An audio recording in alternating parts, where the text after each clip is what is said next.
Hello students, welcome to your online class and today we will study about ELISA technique. Now what is the full form of this technique? Enzyme linked immunosorbent assay. And the principle behind this technique is antigen antibody reaction. Antigen antibody reaction.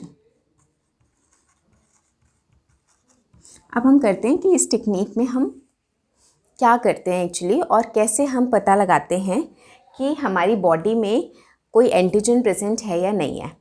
आपने सुना होगा this ELISA technique is used to detect the HIV virus, presence of HIV virus in our body. तो हम उसी का example लेकर करते हैं.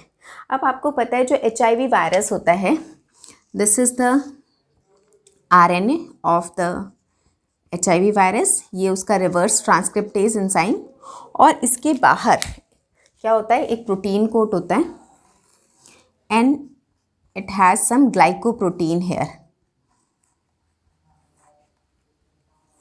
ऐसे उसके पूरे जो सरफेस होता है उसमें ये ग्लाइकोप्रोटीन प्रेजेंट होता है. This glycoprotein is known as GP120 suppose हमने कहा, and this is reverse transcriptase. अब ये जो वायरस है, दिस इज़ HIV वायरस, ये इसकी एंटीजेनिक साइट है. तो अगर ये एंटीजन है तो इसका मतलब this can be detected by our body. But actually में यहाँ प्रॉब्लम क्या होती है कि दिस इज़ कवर्ड और you can say this is masked. ये इस तरह से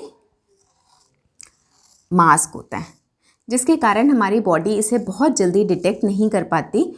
और इसीलिए जो HIV है इसका जो टेस्ट है इससे तो पता किया जा सकता है, पर वैसे अगर इसका हम रियल फॉर्म देखें कि जब HIV एड्स में कन्वर्ट होता है तो उसमें वो जो टाइम पीरियड होता है that can be too long, क्योंकि बहुत जल्दी हमारी बॉडी इसे डिटेक्ट नहीं कर पाती. डिटेक्ट नहीं कर पाएगी तो इतनी जल्दी एंटीबॉडीज़ भी नहीं बनेंगी हमारी बॉडी में, है ना. अब ये जो HIV वायरस है, सबसे पहले आपको पता है वो मैक्रोफेज में एंटर करेगा. मैक्रोफेज के बाद वो हेल्पर टी सेल्स में जाएगा. तो जब हेल्पर टी सेल्स में जाता है ये हमारा हेल्पर टी सेल हो गया. हेल्पर टी सेल में भी इस तरह की क्या होती हैं, कुछ प्रोटीन्स होती हैं CD4. तो जब ये इसके कांटेक्ट में आता है तो एक्चुअली में क्या होता है, टेम्परेरी, इसको थोड़ा सा पास बना देते हैं, इस तरह से ये जॉइन हो जाता है और ये यहाँ से डिसॉल्व हो जाती है वॉल. ठीक है. और डिसॉल्व होने के बाद ये जो इसका जेनेटिक मटेरियल है this enters into the helper T cells.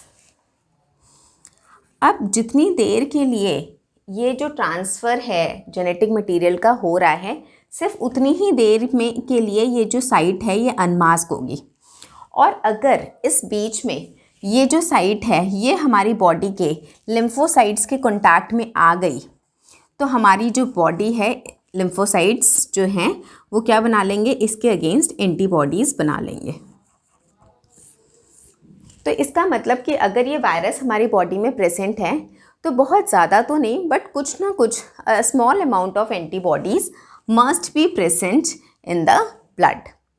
तो अब हम ये एंटीबॉडीज़ यूज़ करेंगे to detect the presence of this HIV virus into our blood. अब उसके लिए क्या किया जाता है, हमारे पास एक प्लेट होती है,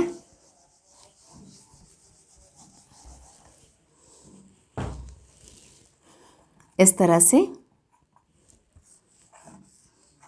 इसमें हम सबसे पहले क्या करेंगे, यहाँ पर ये जो आपको सर्कुलर फॉर्म में दिख रहे हैं ये हमने क्या किया है, ये जो GP20 हमारे पास प्रोटीन है, इस प्रोटीन को यहाँ पर क्या किया है, दिस इज़ GP120. ये प्रोटीन यहाँ एड्सॉर्ब की है, एड्सॉर्ब्ड.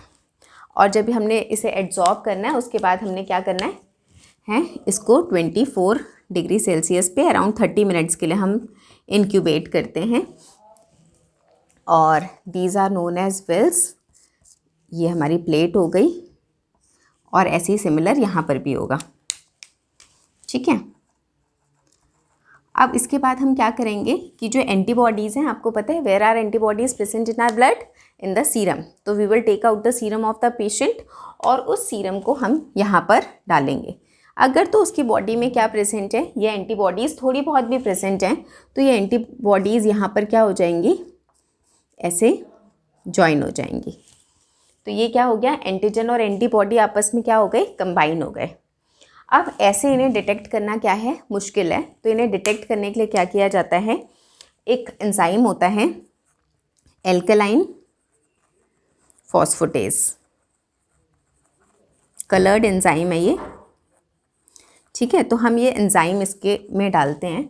अब ये जो एंजाइम है ये वहीं मतलब बाइंड करेगा only in that specific region where antigen antibody reaction has been occurred, यानी कि जहाँ पर एंटीजन एंटीबॉडी का हमारे पास रिएक्शन होगी वहीं पर जाके ये बाइंड करता है। ये सब जगह बाइंड नहीं करेगा, ना एंटीजन से बाइंड करेगा ना एंटीबॉडी से बाइंड करेगा, बस एंटीजन एंटीबॉडी कॉम्प्लेक्स के साथ बाइंड करेगा।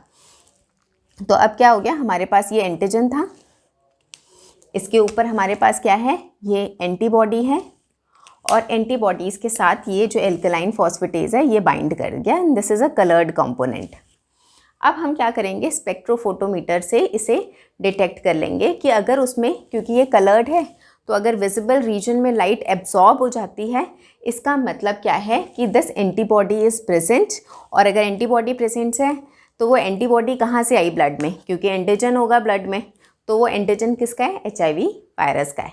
सो in that case ELISA test comes positive for that patient. So this is the principle behind antigen antibody reaction. This was the another application of biotechnology.